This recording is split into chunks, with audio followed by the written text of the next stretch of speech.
평범하다는 말이 별것 아닌 것 같은데 참 좋게 느껴지네요. 평범해졌다는 말이 익숙한 것 같아서 말이죠. 오늘 사연의 주인공인 저와 남편은 사실 평범함과는 거리가 먼 사람들이었어요. 각자 일이 많았던 탓에 어두운 부분이 많았던 사람들이었죠. 그래도 저는 항상 종교에 의지하고 저희 어머님 뜻을 받들어 희망을 놓지 않았는데 제 남편은 겪어온 삶이 너무 힘들어 깊은 절망에 빠져 있었습니다. 아마 오늘 이야기할 일이 아니었다면 남편처럼 저도 깊은 정말에 같이 빨려 들어갔을지도 모르겠네요. 그런데 어떤 분의 선행이 제 남편을, 저희 가족을 살려냈습니다. 그 이야기를 해볼게요. 저는 살아온 인생에 우여곡절이 정말 많은 사람입니다. 인생의 첫 시작부터 그랬어요. 태어나자마자 얼굴도 모르는 부모에게 버려져서 하마터면 죽을 뻔했었죠. 버릴 거면 차라리 고아원에 버려두고 가지. 추운 날 사람도 잘 다니지 않는 길바닥에 버려진 탓에 어머니께서 우연히 저를 발견해주지 않았다면 저는 지금 이 자리에 있을 수 없었을 겁니다. 하지만 다행히도 어머니께서 저를 발견해 주셔서 걷어주셨고 저는 그렇게 어머니와 부모 자식의 연을 가지게 됐습니다. 오랫동안 혼자 가족 없이 지내시던 어머니는 길에 버려진 저를 외면하지 못하고 자식으로 걷어주셨습니다. 덕분에 버려졌던 저는 고아가 아니라 누군가의 딸로 행복하게 자라날 수 있었죠. 하지만 사실 저희 어머니는 남의 자식을 키울 만큼 여유 있는 형편이 아니셨습니다. 그런데도 갈 곳 없는 저에게 어머니가 돼주시고 늘 제가 모자람 없이 자랄 수 있도록 키워주셨죠. 예쁜 옷이나 많은 장난감 같은 건 가져본 적 없지만 돈으로도 살 수 없는 사랑을 넘치도록 주셨거든요. 덕분에 저는 제가 친부모님께 버려졌다는 걸 알게 됐음에도 저를 걷어주신 어머니 덕분에 정서적으로 부족할 것 없이 건강하고 씩씩하게 자랄 수 있었습니다. 그렇게 저를 정성껏 키워주셨던 어머니는 제가 누구보다 존경하는 분이셨어요. 어려운 형편임에도 자기 배를 채우지 않고 늘 남을 돕는 삶을 사셨으니까요. 당장 먹고 살기 바쁜데도 대가 없이 시간과 노력을 들여 남을 돕는 건 분명 쉬운 일이 아니었습니다. 하지만 교회를 열심히 다니셨던 어머니는 늘 소외당한 사람들을 보살피고 약자들을 돕기 바쁘셨죠. 어머니는 가진 게 없는데도 나눌 줄 아는 분이셨고 그래서 가진 재물은 없지만 마음만은 누구보다 넉넉한 분이셨습니다. 어려서부터 그런 어머니를 보고 자랐던 저는 어머니를 따라 약자들을 돕는 일을 습관처럼 해오고 있었어요. 제가 어머니에게 은혜를 받았던 것처럼 저도 언젠가는 다른 사람들에게 힘을 나눠주고 싶었죠. 그렇게 어머니 품에서 모나지 않게 잘 자란 저는 어느새 성인이 됐습니다. 이제껏 어머니께 정성 어린 보살핌을 받으며 지냈던 저는 이제부턴 반대로 제가 어머님을 정성껏 보살피려고 했죠. 그런데 얼마 지나지 않아 안타깝게도 어머니가 돌아가셨습니다. 사실 어머니가 저를 만났을 때 어머니는 이미 50대로 나이가 꽤 있으셨거든요. 안타깝게도 너무 늦게 만난 탓인지 제가 나이를 먹자 어머니는 노환으로 세상을 떠나고 마셨습니다. 그리고 그 후 저는 어머니 없이 다시 고아가 돼 홀로 세상을 살아가야만 했어요. 겨우 20살 남짓한 나이에 혼자 살아간다는 건 너무 외롭고 힘든 일이었습니다.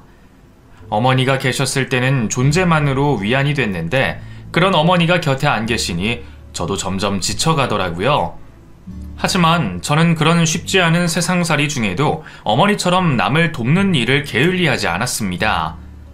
비가 오나 눈이 오나 늘 약자들을 보살피셨던 어머니를 본받아 어머니가 계시지 않는 지금 제가 어머니 대신 그 자리를 이어가야 한다고 생각했어요.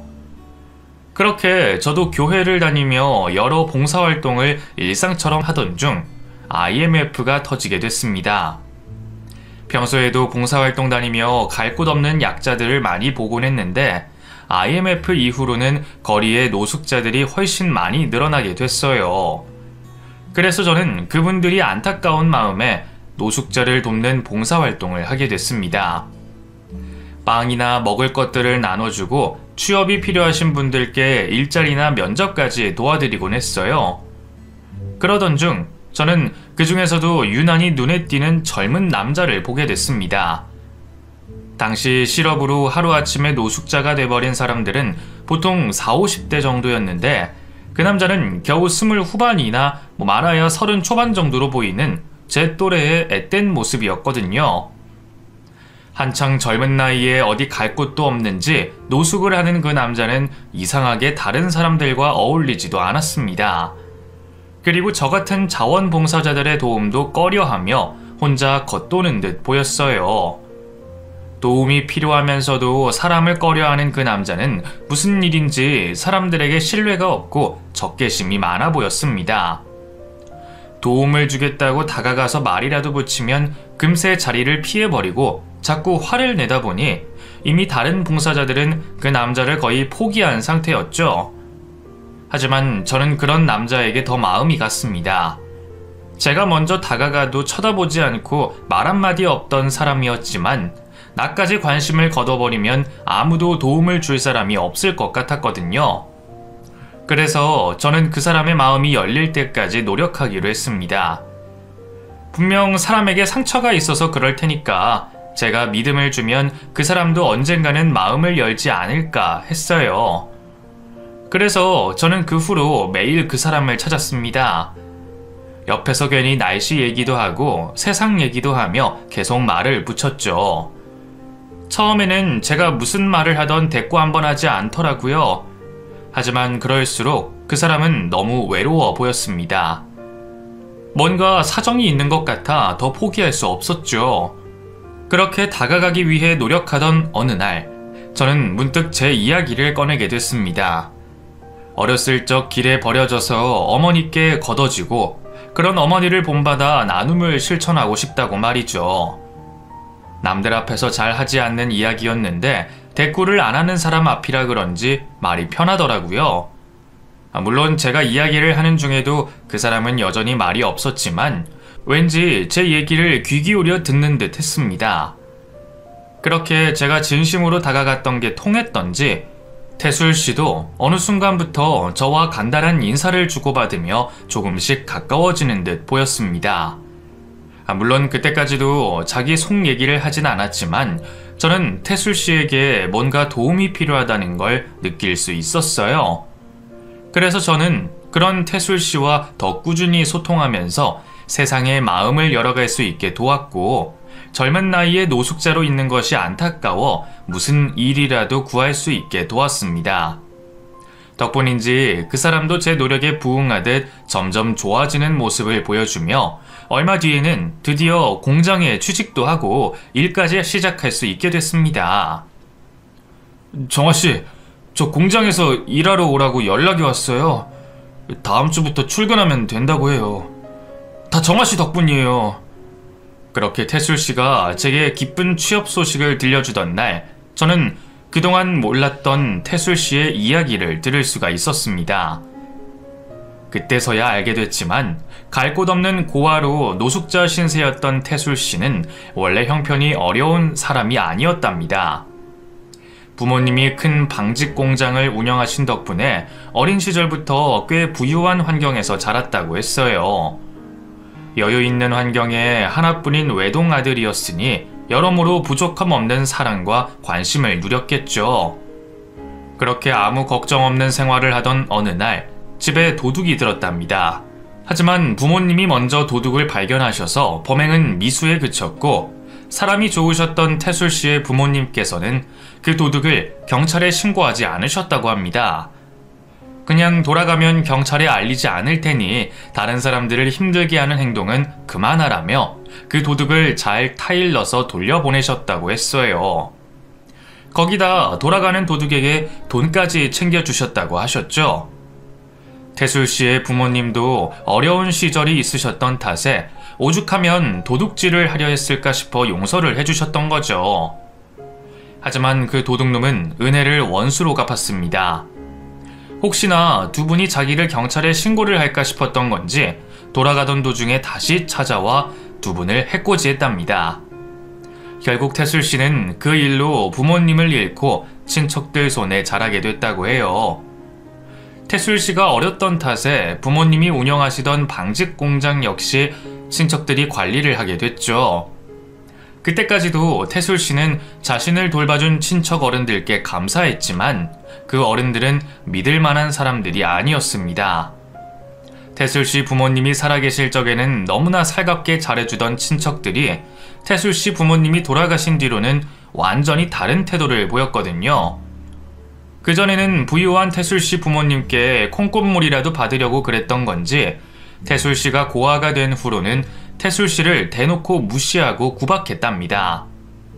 그리고 어린 태술 씨 몰래 태술 씨의 부모님의 재산을 흥청망청 써버렸고 태술 씨가 어른이 될 때까지 대신 관리하겠다던 부모님의 공장 역시 방만한 관리로 폭삭 망하게 만들었죠. 그런데다가 갈 곳 없는 고아를 걷어준다는 명목으로 집에서 온갖 잡일을 시키며 어린 태술 씨를 거의 노예 취급하며 부렸고, 그렇게 괴롭히고 남의 재산까지 탕진한 뒤에 태술 씨가 20살이 되자마자 집에서 쫓아냈답니다. 결국 태술 씨는 그 뒤로 먹고 살기 위해 여러 일자리를 전전하며 일을 했지만 어린 시절 학대받은 기억 때문인지 밖에서도 쉽게 적응하지 못했다고 했어요. 다들 고아인 태술 씨를 만만하게 봤는지 일자리를 구하는 곳마다 월급도 제대로 못 받고 착취를 당하며 온갖 고생을 다 해야 했죠. 그러던 어느 날 일하던 공장에서 손가락이 잘리는 사고까지 당했다고 했습니다. 그런데도 제대로 치료해줄 생각도 없이 자신을 인간 취급도 해주지 않는 사람들의 모습에 태술 씨는 그 후로 완전히 마음의 문을 닫아버렸다고 했어요. 가족을 믿고 사람을 믿어서 불행해졌다고 믿었던 태술 씨는 그 후로 직장도 찾지 않고 정처 없이 다니며 노숙자로 지냈던 거죠. 사실은 그냥 죽을까 하는 생각도 참 많이 했었어요. 부모님이 그렇게 돌아가셨을 때 차라리 같이 죽었더라면 내가 그 뒤로 그렇게 힘들지는 않았을 텐데 하는 생각이 매일 들었거든요. 그래도 어릴 적에는 언젠가 좋은 날이 올 거라 생각하고 버텨보려고 했어요. 근데 어른이 돼서 사회에 나와서도 그런 일들을 당하다 보니까 버티기가 힘들더군요. 사람들이 다 싫고 그냥 사라지고 싶었어요.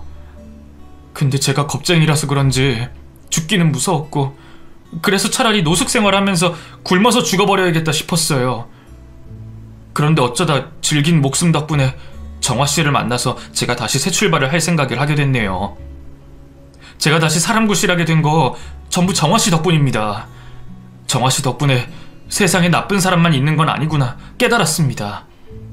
그래서 저도 이제 다시 마음을 열어보려고요. 여전히 나쁜 사람들이 있을 수 있겠지만 정화씨 같은 사람도 있겠죠. 그래서 정화씨는 저한테 정말 은인이나 다름없어요. 제 덕분에 닫았던 마음의 문을 다시 열게 됐다며 고마워하는 태술씨의 말에 저도 괜한 책임감이 들었습니다. 버려졌던 제가 저희 어머니를 만나 다시 삶을 살아갈 수 있었던 것처럼 세상에 버려졌던 태술씨를 제가 도와야 되겠다 생각했죠. 그래서 저는 태술씨가 스스로 자립을 해나가는 동안에도 태술씨를 계속 돕기로 했습니다. 어렵게 열린 마음의 문이 다시 닫히지 않도록 제가 늘 곁에 있을 거라는 믿음을 주고 싶었거든요. 그렇게 돕고 챙겨주며 태술씨를 만나다 보니 어느새 저도 모르는 감정이 싹트기 시작했습니다. 처음에는 그냥 안타까워서 챙겨주고 싶었고 통하는 것도 많아서 친구처럼 생각했는데 시간이 지나고 보니 어느새 태술씨가 친구가 아니라 이성으로 느껴지더라고요. 사실 태술씨는 안 좋은 일을 겪어서 방황하는 때가 있었지만 원래는 마음이 여리고 성실하고 좋은 사람이었어요. 오랫동안 태술씨를 곁에서 보면서 그 사람의 됨됨이를 알게 됐던 저는 결국 마음을 확인하며 태술씨와 연애를 하게 됐습니다. 그리고 태술씨와 연애를 시작한 후에는 금방 결혼을 결심하게 됐습니다. 태술씨나 저나 가족이라는 울타리를 만들고 싶었던 사람들이었으니까요. 저희에게 현실적인 조건들은 그다지 중요한 문제가 아니었습니다. 서로가 서로에게 어떤 사람인지가 가장 중요했을 뿐이었죠. 그렇게 확신이 생긴 저희는 저희 둘만의 결혼식을 올리고 난 후 함께 살게 됐습니다. 우리 두 사람 모두 가진 것이 많은 사람들은 아니었기 때문에 겉으로 보여지는 형편은 많이 부족해 보였을 겁니다. 하지만 내면적으로는 더할 나위 없이 만족스러웠고 행복했어요. 퇴근을 하면 서로를 기다려주는 사람이 있다는 것만으로도 좋았죠. 같은 것을 보고 같은 것을 먹고 별거 아닌 일상의 이야기를 하는 것만으로도 우리는 이 세상 누구보다 행복하다고 생각했습니다. 그리고 그 행복감을 더해줄 소중한 아이가 찾아오게 됐죠. 그렇게 소박하지만 행복한 일상이 지속되고 있던 중이었어요. 저는 아이를 돌보기 위해 일을 그만둔 상태였고 남편의 외벌이로 살아가고 있었죠. 그런데 한낮에 남편 직장에서 연락이 왔습니다. 남편이 작업 도중 사고가 나서 병원에 갔다는 연락이었죠. 놀란 마음에 그 연락을 받자마자 아이를 들쳐업고 병원을 가게 됐습니다. 그리고 그곳에서 어깨가 산산조각난 남편을 보게 됐죠. 그래도 수술을 받고 치료를 잘 받으면 일상생활하는 데 이상이 없을 거라고 하니 다행이라 생각했습니다. 그런데 안도를 하는 저의 표정과 달리 남편은 표정이 어두웠어요. 당연히 좋은 일은 아니니 웃고 있을 순 없다고 생각했죠. 또 생활비 걱정도 될 거라 생각했고요. 그런데 그것만이 아니었습니다. 병원으로 오기 전 한바탕 소동이 있었더라고요. 작업 중 다친 남편을 보고 엄살을 부린다며 작업반장과 사장이 계속해서 일을 하라 강요를 했다고 합니다. 주변에 있는 다른 직원들이 다치게 된 과정을 설명했는데도 불구하고 말이죠. 병원을 가서 검사만 받아보겠다고 하는데 그럴 거면 공장 일을 그만두고 나가라고 하며 인격 모독을 했다고 하네요. 결국 일을 다시 하려다 도저히 안 될 것 같아 구조대를 불러 병원에 가게 됐는데 그 다음에도 사장이라는 사람이 남편에게 협박을 했다고 합니다. 자기 실수로 다친 거니 괜히 문제 삼으려고 하지 말라고 말이죠. 병원비든 뭐든 전부 남편이 부담해야 된다고 윽박을 질렀다고 합니다. 혹시 문제를 삼는다면 자기가 알고 지내는 공장 사장들에게 연락을 돌려 영영 취업을 못하게 할 거라고 협박을 했다고 했죠. 그 말을 듣고 저 역시도 너무 화가 났어요. 법에 대해서 아무것도 모르는 저였지만 이건 잘못돼도 단단히 잘못된 일이라고 생각해서 변호사를 찾아가 법적 다툼을 벌일 생각을 했습니다. 그런데 남편은 그러지 말라고 하더라고요. 자신이 바보였다고. 사람을 믿었던 자신이, 세상 밖으로 나온 자신이 잘못된 거라고 말이죠. 남편은 그 짧은 시간 다시 자신만의 동굴로 들어가 있었습니다. 또다시 사람에게 상처를 받게 된 거죠. 보통 사람이라면 그 공장 사장과 작업 반장이 문제라고 생각할 텐데 남편은 이전에도 너무 많은 사람들에게 상처를 받아서 그런지 사람들 전부를 또 자신을 탓했어요. 이후 치료를 다 받은 뒤에도 사람과 세상을 혐오하고 있는 남편에게 일을 나가라 할 수가 없었습니다. 절벽 끝에 있는 사람에게 앞으로 나가라고 하는 것과 마찬가지였으니까요. 그래서 남편에게 아이를 부탁하고 제가 일자리를 알아보게 됐죠. 다행히 가까운 거리에 미싱 공장에서 미싱사를 구하고 있었습니다. 과거 평화시장에서 일을 해본 적 있었던 저는 고민하지 않고 바로 공장을 찾아가 면접을 보게 됐고 바로 일을 시작할 수 있었죠. 그렇게 일하게 된 미싱 공장 사장님 내외분들은 정말 좋으신 분들이었어요. 처음 면접을 보러 갔을 때만 해도 어두운 저의 얼굴을 보시곤 계속 걱정을 해주시던 분들이셨죠. 그런데 그때 제가 두 분의 말을 잘못 오해하게 됐고 어두운 제 표정을 가지고 사장님들께서 문제를 삼는다고 생각했어요. 그래서 취직이 되고 싶은 간절한 마음에 제 사정을 이야기하며 제발 일을 할 수 있게 해달라고 부탁을 하게 됐죠. 제 이야기를 들어주시던 두 분께서는 안절부절 못하는 저를 진정시켜 주셨고 제 사정에 가슴 아파하셨습니다. 그리고 제가 오해를 한 것임에도 불구하고 자신들께서 말실수를 해 뜻이 잘못 전달된 것 같다고 사과까지 해주셨죠. 사장님 내외분들께서는 그날 처음 본 사람이었고 일을 하러 온 사람에게 자신들의 잘못이 아님에도 자신의 일이 아님에도 허리 숙여 사과해 주시고 가슴 아파해 주시는 가슴 따뜻한 분들이셨어요. 공장에서 일을 하고 나서도 마찬가지였습니다. 우선 공장 내 분위기가 너무 좋았죠. 여러 일을 해본 저였지만 그렇게 분위기 좋은 일터는 처음 봤어요. 작은 작업장의 경우 사장님들께서 같이 일을 하시다 보니 다른 직원들과 어울리긴 해도 왠지 모르는 벽이 있기 마련이었고, 보통 남자 직원들, 여자 직원들 이렇게 갈라지는데 제가 일하게 된 공장은 전부 가족같이 친하고 서로를 챙겨주는 곳이었습니다. 그런 분위기를 만들어주시는 분이 사장님들이셨고요. 저뿐만 아니라 모든 직원들을 일일이 신경 써주시면서 단 한 명도 겉돌지 않게 해주셨죠. 기념일이면 기념일이라서 챙겨주셨고, 날씨가 좋은 날은 날씨가 좋아서 챙겨주시며 직원들에게 항상 손에 뭘 하나씩 쥐어주고는 하셨어요. 또 표정이 안 좋거나 평소와 다른 기분의 직원이 보이면 일을 하다가 말고 대화를 하며 기분을 풀어주시거나 고민 상담도 해주셨죠. 직원들뿐만이 아니었어요. 가끔 형편이 어려워 보이시는 분들이 공장을 방문해 과일이나 껌을 저희에게 구매해달라고 하셨는데 사장님 내외분들은 그분들이 가지고 있는 물건 전부를 구매해 주셨고 커피든 자양강제든 뭘 한 잔 먹이고 보내셨죠.